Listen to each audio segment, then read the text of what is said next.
आनंदे पूजन भावे ओवाळीन म्हणे नावा त्वमेव माता पिता त्वमेव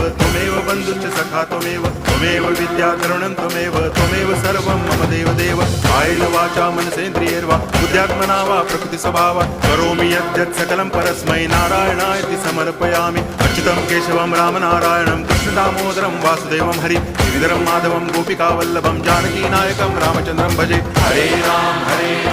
राम राम हरे हरे हरे कृष्ण